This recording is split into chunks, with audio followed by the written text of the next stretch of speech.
Hello. This video primarily is to explain uh, the article that has been published in the Hindu Today in the text and context. It was a long drawn article, and actually, this article evolves from a very comprehensive exercise that took place for almost 2 years, precisely for some 18 to 20 months.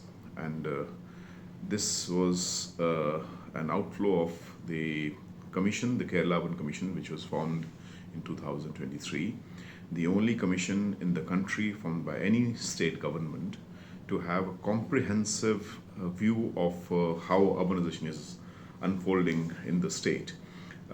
This reminds me of the only national commission that was formed in the mid 80s by the then Prime Minister Rajiv Gandhi ji, and of course Charles Correa was heading that national commission. Somehow the recommendations couldn't be taken forward, except that we know the 74th constitutional amendment emerges, in fact, from the flow of the national commission. So here it is. They, after almost 3 decades, another commission formed, and our job was to envision, write, and policy for 25 years, and lay a framework of how to grapple with this whole idea of the cities evolving in a very complex ecosystem of a push from the global capital, of course, for integrating cities into that network. But at the same time, also we have seen the entire fallacy of the post-liberal reforms, how they have in fact created spaces, ghettoized spaces. At the same time, the TOR from the Kerala government also very specifically mentioned that we have to take into consideration climate change. So the whole question of risk-informed planning, the disruptions, what kind of disruptions are to be brought in the city framework, what to build, where to build, when to build, how to build. I think design will play an important role of the recommendations that we have suggested.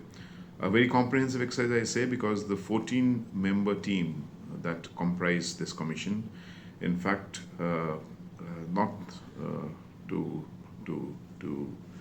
boast of their work, but at the same time to point out that this is one of the most important works that has ever happened in India. We've seen committees working on one aspect of urbanization, but this is a very comprehensive view of cities that talks about infrastructure, that talks about climate resilience, that talks about governance.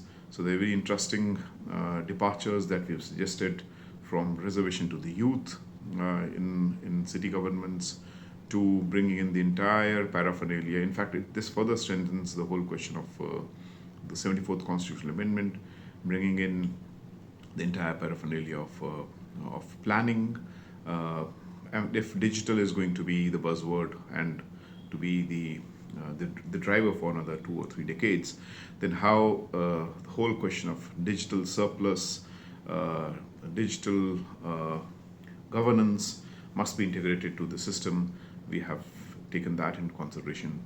I think this will actually be part of, and right now I'm in Kochi because just day after, for 12th and 13th, we are having a big conclave here when this document will be released, though we had submitted this document to the Kerala government a few months ago. Now it's the cabinet that has to approve it, of course, and but this is definitely an eye-opener and a great lesson. I'm told that a good number of mayors, both Indian and foreign mayors, are attending. Foreign ministers, urban development ministers, and of course some of the Indian urban development ministers are also. And so there will be some kind of cross-pollinating, some exchange of ideas, and of course experts from different fields are part and parcel of this conclave that takes place on the 12th and 13th. We expect our minister, the Minister of Housing and Urban Affairs, to be part of that, and of course the Chief Minister here. But overall, it's a brilliant exercise where it has moved a departure from a very top-bottom notch that we have been witnessing in the past few decades to a kind of dialectical top-bottom and bottom-top processes that have to be unleashed. I think you can go through the detail of the article. It's a very comprehensive report running into some 3,000 pages, good number of chapters, large number of studies undertaken.